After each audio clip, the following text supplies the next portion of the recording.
আসসালামু আলাইকুম, সকলকে স্বাগতম।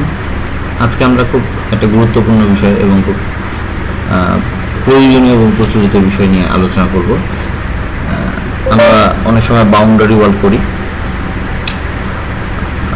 অথবা আমাদের বাসা বাড়ি হোক, বিল্ডিং হোক, আমরা যেটা নির্মাণ করি না কেন সেখানে ব্রিক ওয়ালের কাজ, ব্রিক ওয়াল বা ইটের গাঁথনির কাজ সবসময় থাকে। তো আমরা দেখব, আমরা সচরাচর হচ্ছে 5 ইঞ্চি এবং 10 ইঞ্চি গাঁথনি করে থাকি। তো এখানে খুব সহজভাবে আমি একটা ইটের হিসাব, বালুর হিসাব, সিমেন্ট হিসাব বের করে দেখাবো। আমরা জানি 5 ইঞ্চি যদি আমরা গাঁথনি করি তাহলে প্রতি স্কোয়ার ফিটে আমাদের 5টা ইট লাগে। প্রতি স্কোয়ার ফিট বলতে বোঝাচ্ছে একটা জিনিসের দৈর্ঘ্য এবং প্রস্থ, অথবা দৈর্ঘ্য এবং উচ্চতার যে গুণফলটা, দুইটাই ফিটে থাকে বলে আমরা স্কোয়ার ফিট বলি। এটা হচ্ছে একটা মূলত এরিয়া।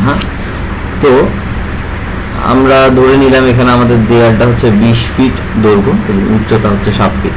তো আমরা এরিয়া পাইলাম এখানে কত, 140 স্কোয়ার ফিট। তো আমরা যেহেতু জানি 5 ইঞ্চি ওয়ালে হচ্ছে প্রতি স্কোয়ার ফিটে 5টা ইট লাগে, এই জন্য হচ্ছে আমরা দৈর্ঘ্য উচ্চতা সাথে 5 গুণ করছি, টোটাল ইট আমাদের 700টা আমরা এখানে পেয়ে গেছি। এখন যেটা কথা থাকছে যে আমাদের সিমেন্ট লাগবে কয়। তো আমরা জানি প্রতি স্কোয়ার ফিট বলতে বোঝাচ্ছে এখানে দৈর্ঘ্য আর হচ্ছে উচ্চতা গুণফলটা স্কোয়ার ফিট। তো আমাদের 2 ব্যাগ সিমেন্ট লাগে। তো আমরা হচ্ছে এটা খুব সহজেই 100 স্কোয়ার ফিটে এত 2 ব্যাগ লাগে, তাহলে 1 স্কোয়ার ফিট আপনাদের কত লাগে, 0.02 ব্যাগ। তো একইভাবে আমরা বের করতে পারবো কিভাবে, এই যে আমাদের এরিয়াটা, দৈর্ঘ্য আর উচ্চতার যে গুণফলটা আমরা 140 পাইছি, এটার সাথে আমরা 0.02 গুণ করলেই কিন্তু আমরা কত ব্যাগ সিমেন্ট লাগে সেটা পাবো। ঠিক একইভাবে হচ্ছে আমরা বালু পাবো।